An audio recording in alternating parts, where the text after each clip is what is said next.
line. Thanks as always. Good morning, good afternoon, and good evening based on the locations. I'm Doug Hutton here, EVP of Customer Experience here at Corporate Visions. And for those of you who may have thought you were going to see Tanner Measle from DSG today, unfortunately, Tanner is on the injured reserve today. But thankfully, Matt McClendon, CEO of DSG, has stepped in. So Matt, thanks for joining today in Tanner's place. Absolutely, great to be with you, Doug.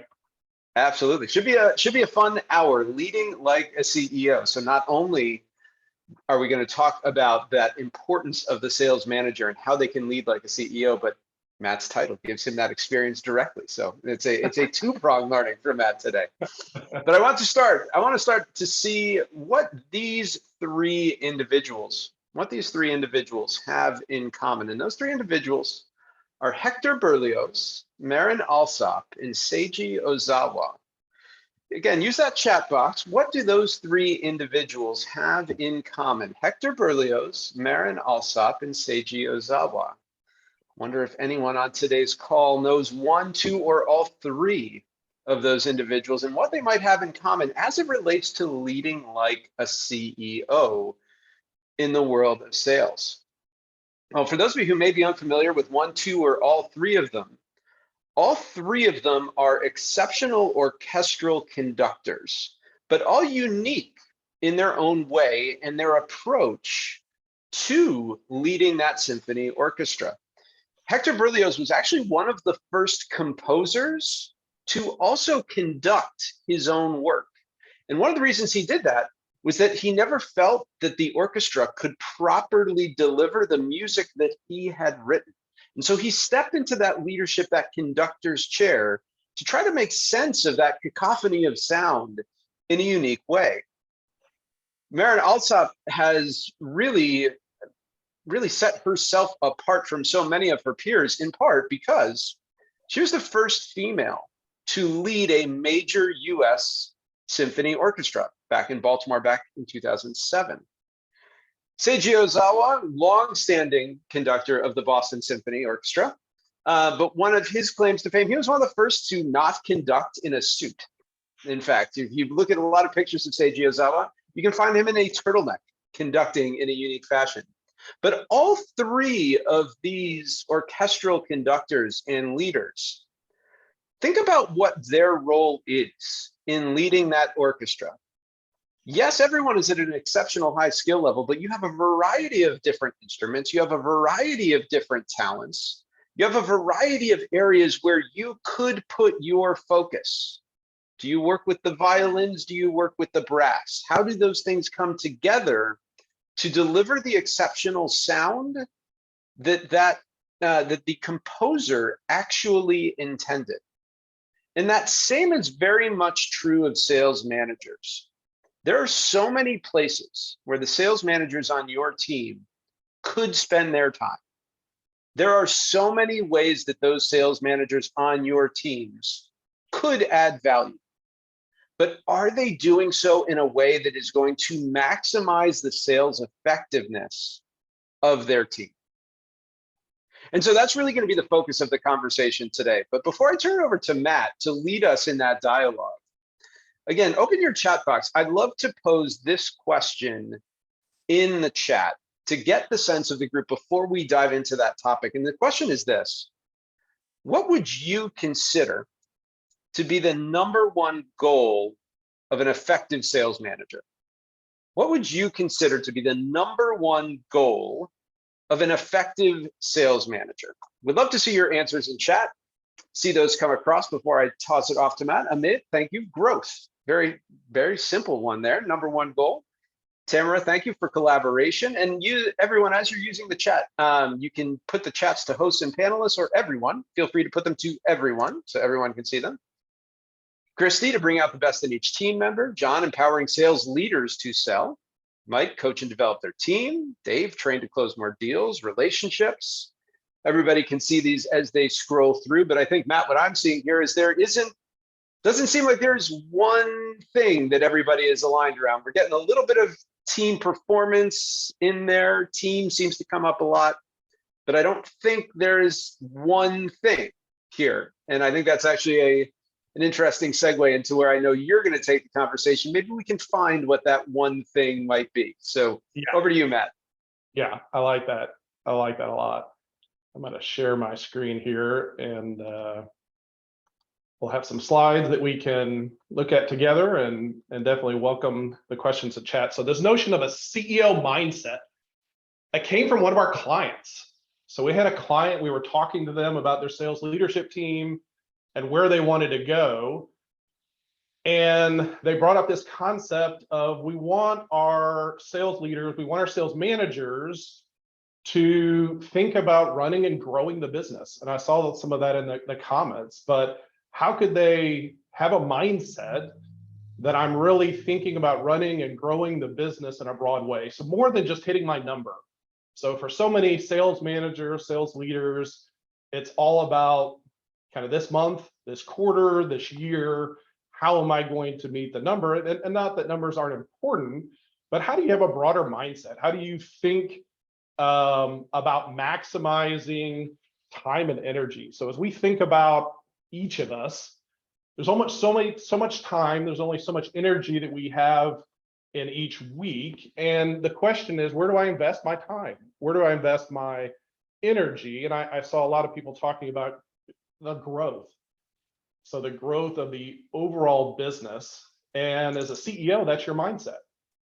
So you're looking to run and grow the business typically through others.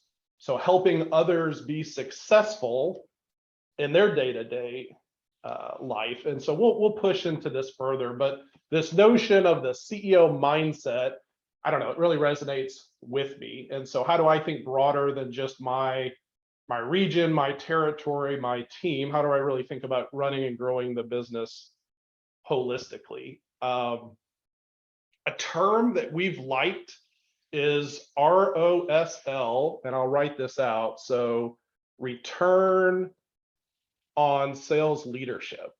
And so as we're measuring that growth, how can we use this notion of an ROSL?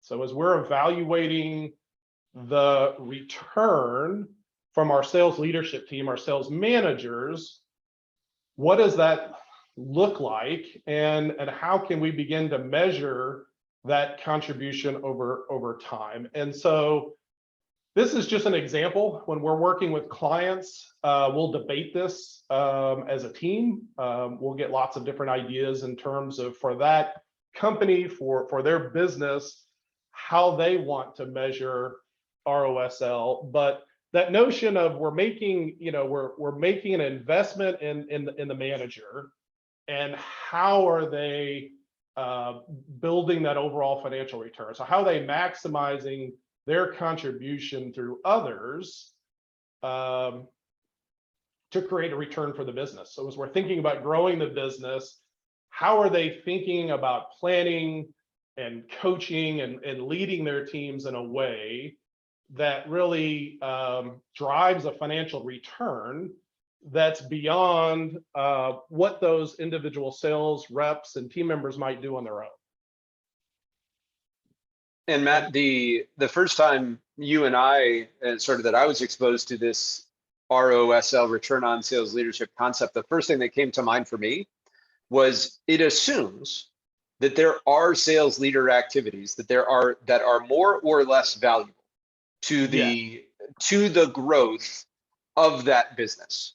Because I think in a lot of sales organizations and a lot of sales managers that we encounter, it becomes a little bit of firefighting if they have not thought about what activities do contribute to a better return on their time. And that move from a sort of firefighting motion of I go where I am needed as the need arises, to a thoughtful approach of, there are activities that I know that if I push into as a sales manager will give my team a better result. I think that to me in and of itself was the aha moment of, there are sales leader activities that are flat out more valuable than others. And I need to, as a leader, then structure my time to ensure that I'm getting that return. Yes, for sure. And I think it's always helpful to, so picture that sales leader. And as Doug was saying, all the different things that they could be doing. And from my experience, what is that standard operating procedure for a sales manager? What do they focus on? Typically, what I see is the sales managers on their phone. So they're on their phone all day, and where are they focused? They're focused on deals. So I'm talking to everybody on my team about every opportunity, every day, trying to move as much activity forward in a selling motion as possible. And some of that's good, but to Doug's point, is that the highest return? So for that sales manager, if every day they're talking to everybody on their team about every opportunity, is that the highest and best use of their time and energy? And you begin to see some of these other areas that we could focus on. So we could focus on training across the team. We could focus on recruiting kind of the next team member. We could focus on pipeline. So stage and volume and velocity across that. We could focus on forecasting, and we'll talk about kind of each one of these, but the typical starting point is I'm a manager, and so therefore I'm focused on deals. Another thing we'll see is I'm a super seller. So as a sales manager, I'm focused on closing business and I'm selling. And that's why I was a sales manager, because I was a top performing sales rep. And that's a huge trap. So that's a huge trap when I continue to think of myself as a super seller as opposed to a sales leader.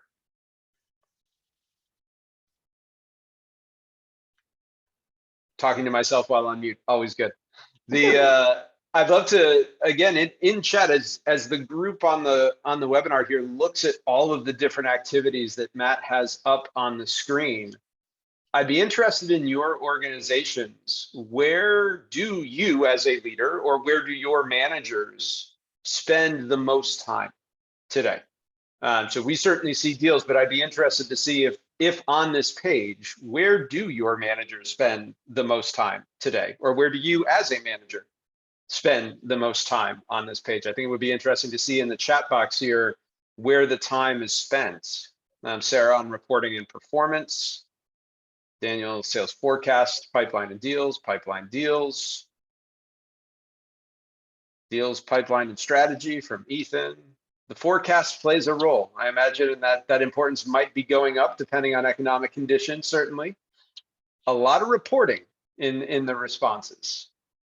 Deals, pipeline. So I think it validates the number one, that deals is certainly a key. Yeah. But I think, again, it's in the perspective of return on sales leadership.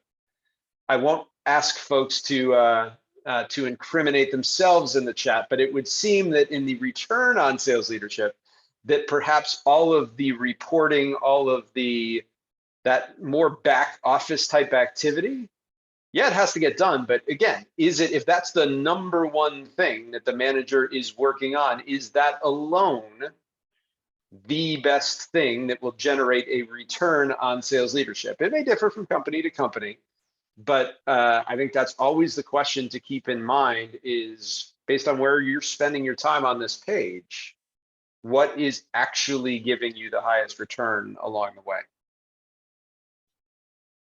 And what would a CEO do? So I think one of the things that we know is that CEOs aren't talking to everybody on their team every day about everything. They're prioritizing what's most strategic, what is going to help grow the business. And we will talk about this with sales leaders.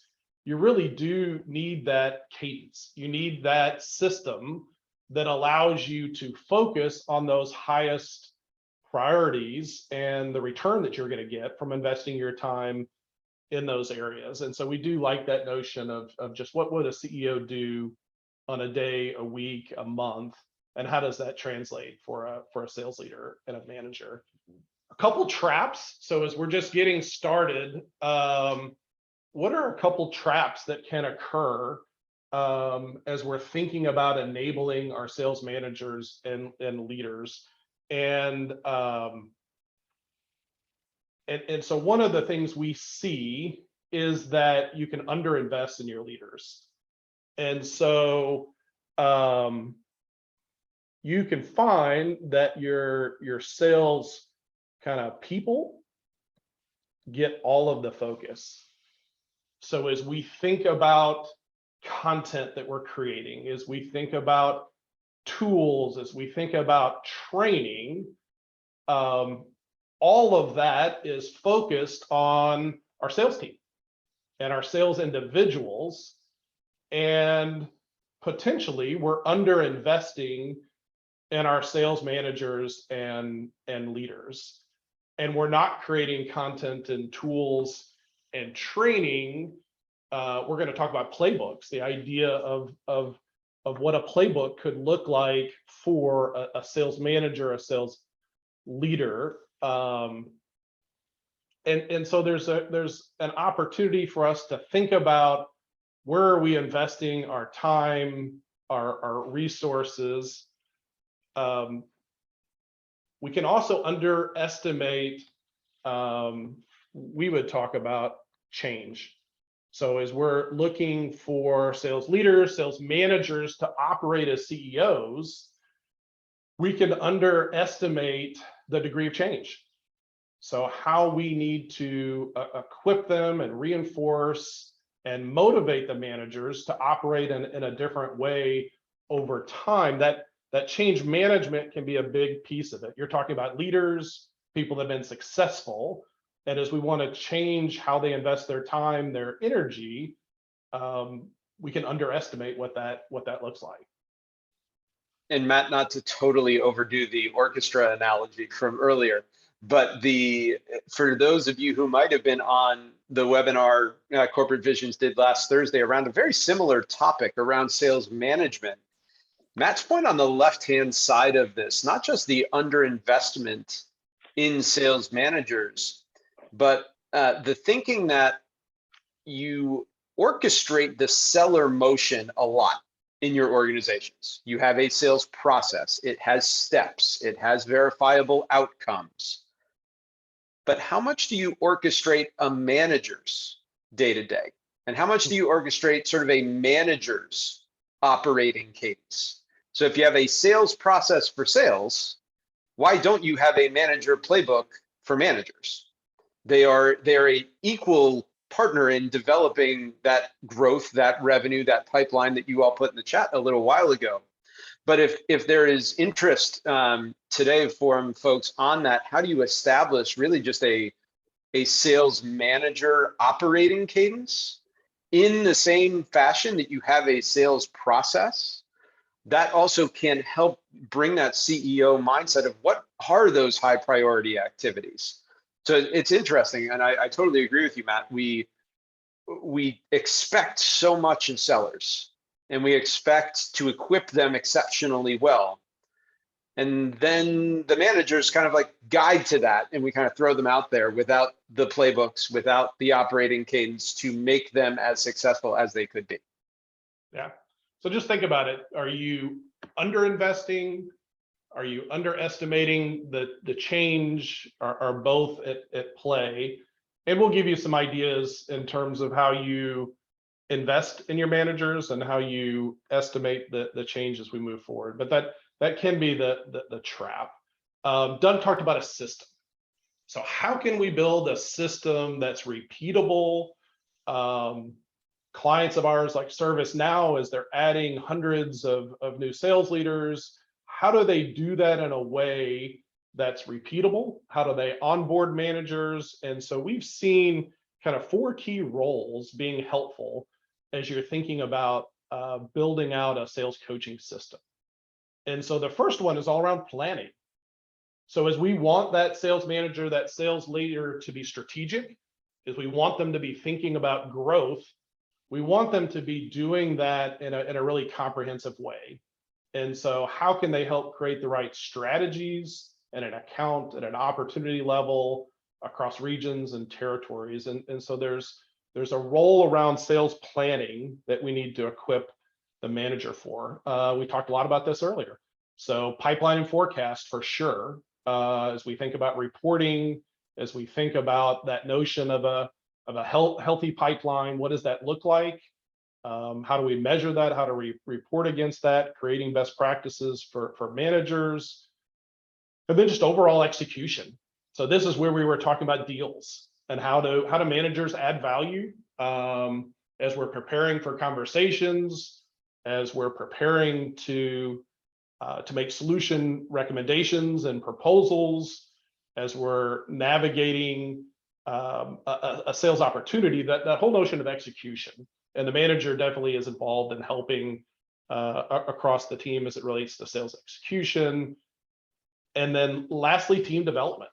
So how are they growing their team? How are they investing in individuals? This is where we see an ability to assess each team member in terms of strengths and opportunities. And so we'll talk about these in detail, but the notion of I'm going to spend time on sales planning, I'm going to spend time in pipeline and forecast, I'm going to focus on sales execution and team development. Those can be really helpful roles to think about for your first line manager, your second line manager, and even third line managers. All four of those really play out.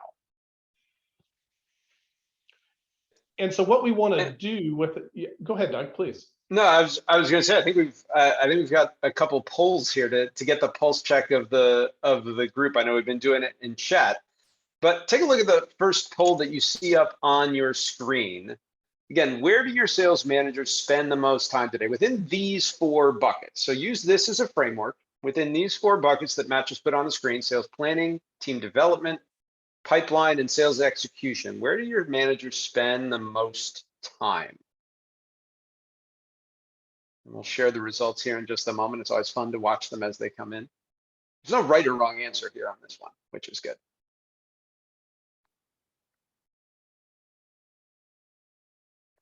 I don't know, Matt. I might feel just a little bit sorry for the teams that are on this webinar here. Team development is not coming in first right now.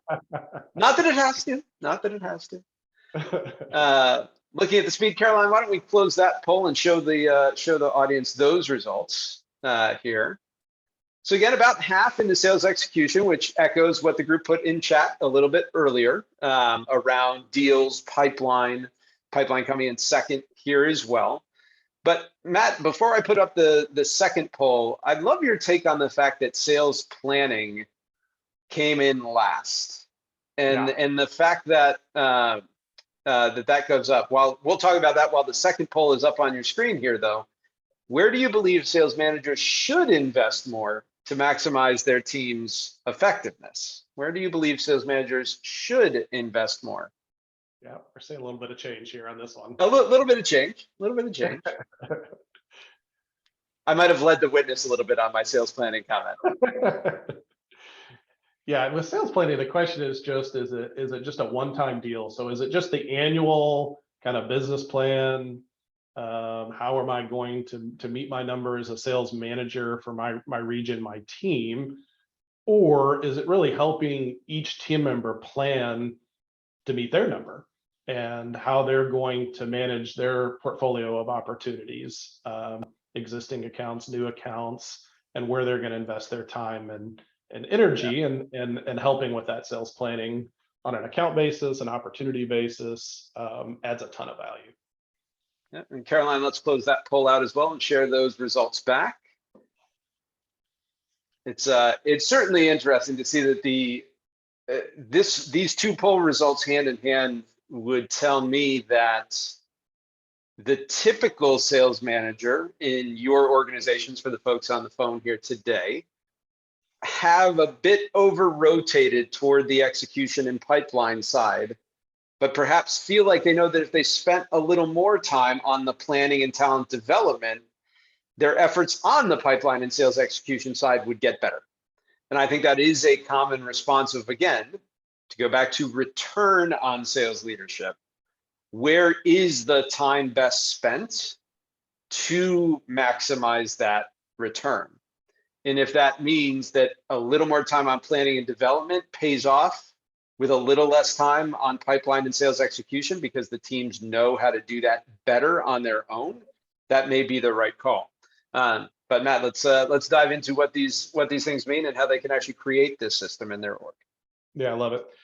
We talked about this notion of a sales playbook, and I do want to unpack that and talk about that. And so if I'm a new manager, so say I was a rep and I've been promoted, how would you show me what good looks like as a sales manager? How would I know what to do as we think about daily, weekly, monthly? And where could I go to learn? Like, where could I see what other sales managers are doing in a way that I could learn from it, I could replicate it? And so as we think about a playbook, that is all of the content and tools and training I need to be a top performing sales manager. In your industry, in your business, and your culture, taking your best practices and building it into a playbook that everyone can learn from. And so what I want to do is these are just some components that we like to see in a sales playbook. So as you're thinking about creating one, the first thing we've talked about is just a cadence. So we talked about, where do I invest my time? So I have a limited amount of time on a daily, weekly, monthly, quarterly basis. What would it look like if we built a coaching cadence around that? And it wasn't up to me to just determine each day, each month, each quarter what I might want to do or should be doing, but rather there was a system that I was following. And so that notion of a coaching cadence, and we'll show a couple examples of that and have some conversation on what a coaching cadence could look like. But that's a component we would like to see in your playbook. The next would be coaching guides. So as we think about your manager, how could we guide them with a guide? And so we could show them an example of what an account review looks like.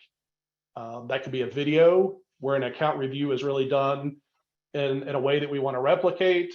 It would have questions the managers could use.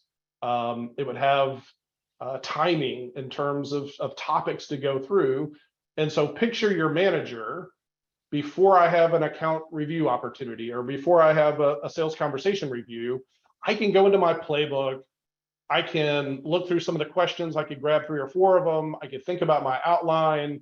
I could watch a video, but it would help me prepare to provide a better coaching opportunity for my sales team and my rep. And so we'd want to see a number of coaching guides, planning and assessment tools. So don't make your managers create that themselves.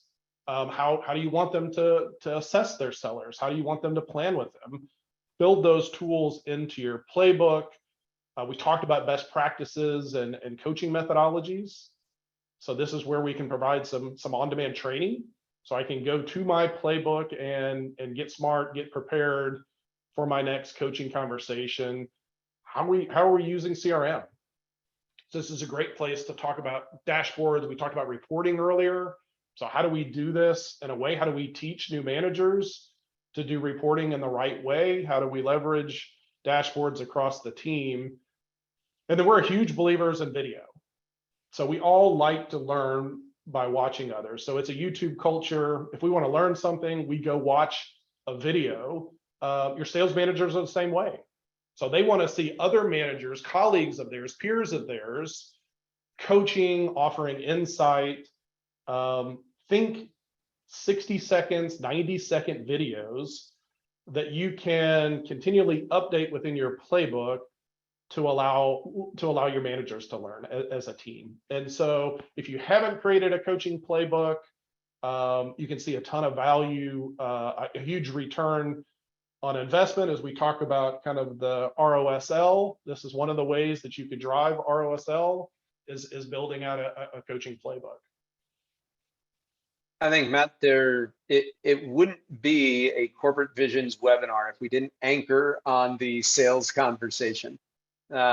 And I'd say of all the bullet points on this page, that return on sales leadership concept and everything on this slide is ultimately in service of your sellers having better, more effective sales conversations that drive the opportunity forward, that drive the pipeline forward, that hopefully yield better, larger deals faster.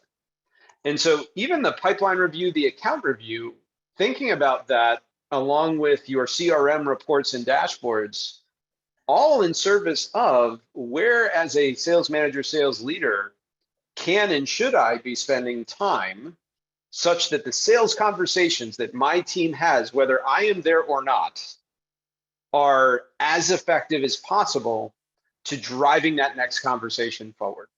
And a playbook approach to that gives the manager then the repeatable tools to do that with, again, without them having to sort of grasp at different things along the way to wonder what approach is going to maximize that sales conversation.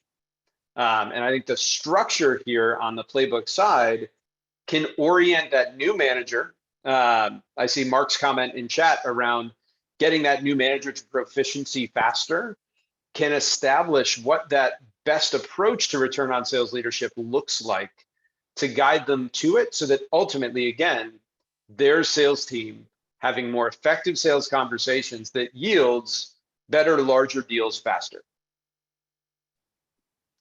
And helps them move beyond that super seller role. So we always want them to create value and helping with co-selling and deals and opportunities. But if that's it, like if that's all that I can bring to my team, at some point you're missing an opportunity for ROSL. And so at some point, I'm not maximizing kind of the use of my time and talent and energy. And so helping managers across existing managers, new managers to add that value around conversations, opportunities, accounts, and pipeline in a way that's best practice and repeatable is huge. Absolutely. Okay, so the idea of a playbook can create value for you and your team.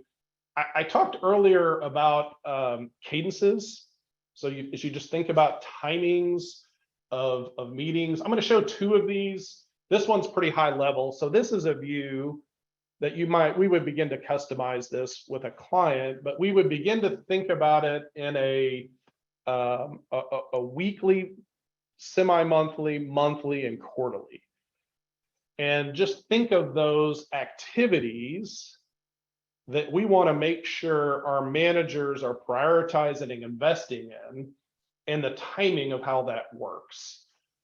And so this is something that we would debate across the leadership team in terms of where we're investing our time, but we can't be talking to everybody about everything every day. And so getting to have some prioritization on a weekly, monthly, quarterly basis becomes really helpful.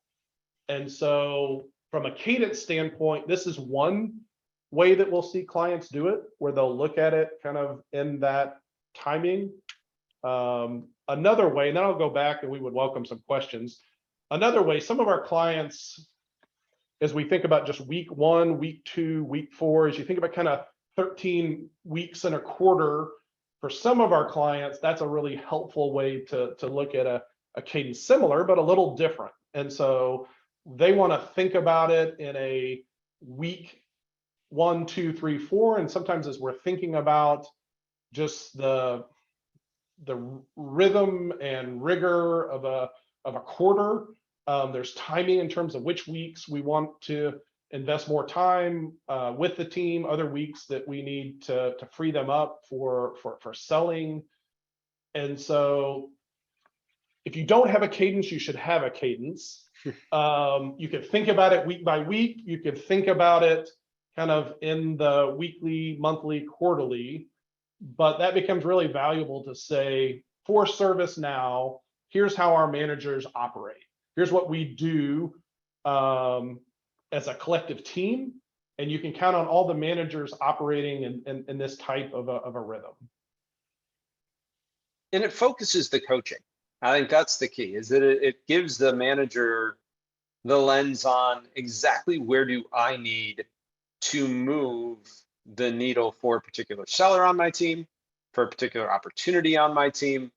I love the fact in this particular model, Matt, that you have up on the screen, is that dedicated week in week 2 to specific accounts and deals. And separating that really from the team development side of it. So getting back to that sort of the circular model you had up before of planning, pipeline, execution, team development, by structuring a cadence in this way, you get parts of all 4 instead of trying to accomplish everything in that sort of weekly one-on-one that you may have. Here you get that dedicated focus on large deals, large opportunities where truly that next sales conversation has to be money.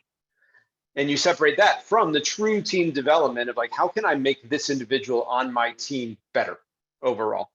So I wanted to call that out because that struck me in this diagram here of just being able to see basically all elements of that system play out in a coaching world. You got the sales planning with the QBR, you've got the sales execution and pipeline in that middle week, you've got the team development, and each gets its day in the sun overall. And Dave, just QBR, sorry for those wondering, quarterly business review takes 2 forms. One could be truly a business review that your org has with a customer, but in this instance here, just a regular standard check-in on pipeline, on deals, to really frame out like where the next quarter, month, et cetera, should go between a manager and a rep. Sorry for the initials without diving in. And I'll explain this one too. So a top X, as we're working with clients, not every account, not every opportunity is the same.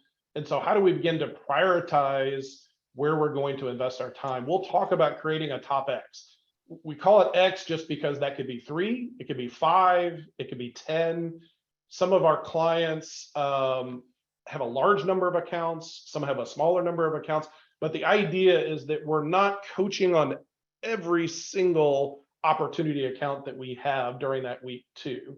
We're focusing, placing our bets, if you will, on those top X ones. And so that always creates a lot of debate and robust dialogue across the team is what's the right number for us in terms of a top X. So if everything can't be important, what can be important? We've had clients where it's 1. We've had other clients where it was 15. It'll just be kind of your selling motion and what that looks like. But within your playbook, creating a cadence and a couple different ways you can look at it will be helpful. I talked earlier about this notion of a coaching guide. And so if I'm a manager and I'm preparing for an opportunity to coach my team member, this could be one-on-one, it could be as a group.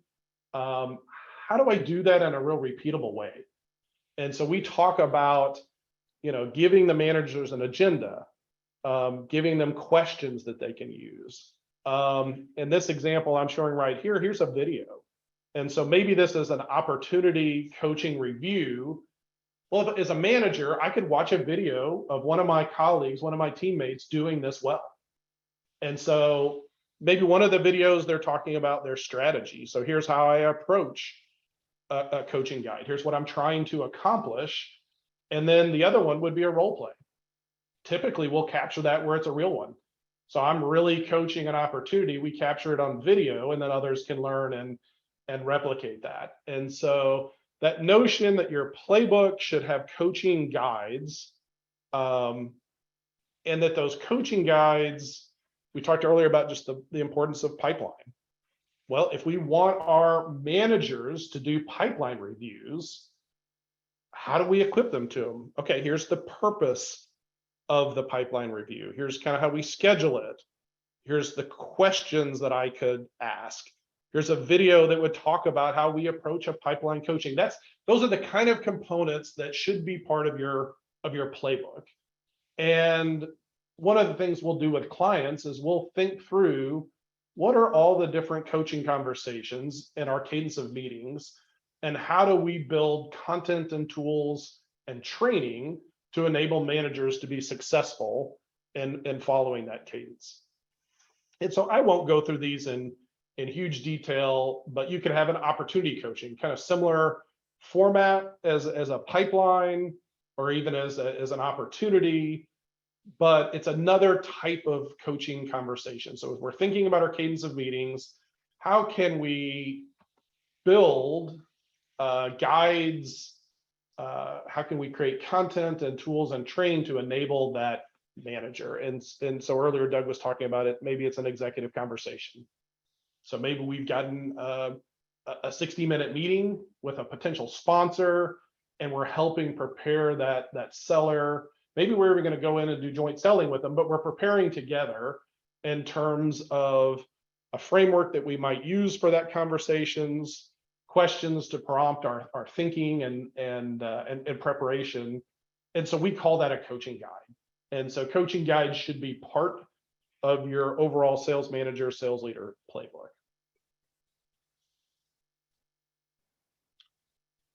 Okay, so we've created this playbook. We've launched it to the team, and so there's opportunity for them to learn and engage around that. How do we continually enable them to learn? And so in an on-demand way, in a virtual way, we found this notion of continuous learning really, managers like it. So they just like the fact that we're going to challenge them.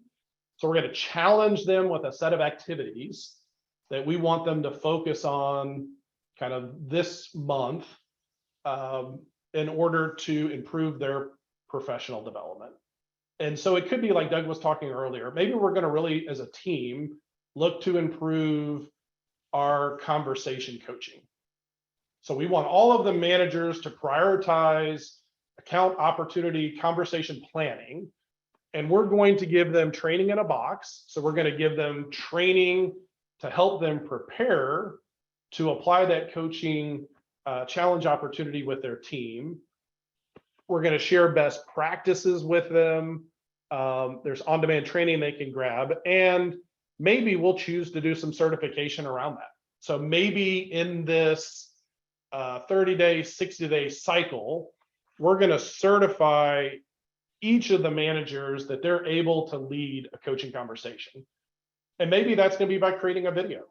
So maybe within the playbook, they're going to capture a video of them leading a coaching conversation, and then that'll be shared across the team. And so this notion of we're always wanting to improve, we're always wanting to learn from others, and we're going to have a set of learning activities that we can focus on from a professional development standpoint with our first and second line managers. And so continuous learning, where the learning never stops. And I'll pause. There may be some questions on this concept of continuous learning. Matt, there was a question from Thomas, which is, I think, is a combination of this topic and the prior one on coaching guides. So his question was, how do you get managers to utilize the coaching guides? The old lead the horse to water, built them, but not necessarily being utilized as much. And I think part of that answer is this, and making sure that at launch, there's continuous learning, continuous enablement, such that they get that first, second, third use, and it becomes part of that, again, manager operating cadence. But would love to get your thoughts on where else that helps as well. I think coaching and certification is helpful. And so some of our clients, we'll call it badging, you'll call it completion. There's lots of different ways that you can look at it, but that I've proven that I can lead that type of coaching conversation in a way that is considered best practice across the team. And so that's one way that you can bring some rigor around this, is just that I've certified that I can lead that type of a coaching conversation. As we're thinking about onboarding new managers, and maybe you have 5 or 6 different coaching conversations, I think creating a certification or a mastery levels around that is helpful. We see a lot of our clients do that. I also just think that notion that you're going to be challenged and you're going to kind of demonstrate your coaching abilities in front of your manager and peers is really valuable. And so as we think about on-demand training, that could be a live webinar, much like we are today, but maybe individuals on our team are sharing how are they coaching, what questions are they asking, what's working, what's not. And we're debating that and pushing into that particular coaching conversation. And we're doing that in a way that everyone can learn from it. And so as we talked about kind of underestimating change, we're not going to do that. So it's kind of the question in terms of what if managers aren't taking advantage of the playbook and best practices? Well, that's a change management opportunity for us. How are all your peers are doing this? All your peers are having success. As we think about ROSL, it's awesome when we could begin to show, hey, these managers that are investing beyond just being super sellers, look at the growth of their team. Look at the numbers that they're reaching. Look at the value that they're creating. And so I think we want to anticipate that level of change and plan for it. And continuous learning allows us to do it. So it's not a one-time deal. It's something that we're going to think about weekly, monthly, quarterly as we move forward. Well, and I think that last part of your response there, Matt, around change gets to Brian's question in chat. So if people don't like to be told what to do, how do you get them to ask for that help and to follow that playbook? And I think your point around not just change, but we've seen in sales organizations is when you can get that middle of the road rep or middle of the road manager to demonstrate success with the new tools, with either the coaching certification, with getting more of their team to quota over time using the tools, that's actually a switch flipper for a lot of the bulky middle in a sales organization. Well, if that individual can do it, I know I can if I use that same Totally. set of tools along the way. Yeah. But and we think, the culture of it's not optional. And so people always want to know, is this something my manager cares about? Is this something that others are doing? Is it our system? Is it how we operate as a sales leadership system? Then that becomes really clear that that's the role of a manager. That's the expectation across the team. That takes time. That there's change involved in that. But as you begin to onboard new managers, they see that that's just a common activity. That's a common practice. That's an expectation. And you really do change culture over time. Yeah. Ben put a chat just to the hosts and panelists. I want to repeat it for the full group because I think it's important. How do we prove that it's the new tools, new process that's adding that value? How do we prove that this is what's happening? I've got an answer there, Matt, but I'd love your thoughts as to perhaps how some of your clients have proven it over time. Yeah, I think that's where your definition of ROSL becomes so important. So you've invested in a manager and their team, and how do you want to measure that return? I think there has to be some growth as we think about growth in revenue, as we think it could be size of deals, number of deals. It could be kind of average revenue per rep on your team. We love it when managers can stay with their same team over multiple years. And so then you can begin to see that progression from year 1 to year 2 to year 3. I think those are all different ways that you can measure that ROSL. And you do need to create a baseline. So I think a great way to start is to say, okay, here's what we think our ROSL is today. And as we think about our investments in playbooks and content and tools and training, we're expecting that to increase and then measuring that over time. Indeed. Your answer was exactly mine, so I will not add a word. I will say we have clients that have seen dramatic impacts. So if you're a culture of promoting super sellers and your activity is focused on I'm selling with my reps, just know you have a huge opportunity as a company, as a team, as you're an enablement leader, a sales leadership, huge opportunity for you if that's your culture, because you'll continue that, but you could add so much value around it. And so we've seen a lot of our clients continue the co-selling, but adding in the strategic, acting like a CEO. So thinking about growth of a team and portfolio. I want to make sure we have time to cover. I talked about these notion of kind of micro learning, and as we're thinking about continuous learning, these are just some topics that we see that are valuable with your manager team. And so that notion of we have a playbook and we're introducing our system to the team, but then what we want to do is invest in the continuous learning with our managers over time. And so what we would see is pick a topic. This notion of 60 days is kind of magical. So for 60 days, we're going to focus on driving account expansion. And from a continuous learning standpoint, that's going to be our focus for that 60-day period. And all of the managers are going to be thinking about driving that account expansion, or pick any of these topics. I think it'll be interesting for you to think about, and there could be other topics, but these are ones that we found to be really helpful for managers. And prioritizing, kind of as we think about continuous learning, what topic are we going to prioritize for the next 60 days that we're going to all be learning about together? We're all going to be implementing, we're going to be challenging each other, we're going to be sharing best practices.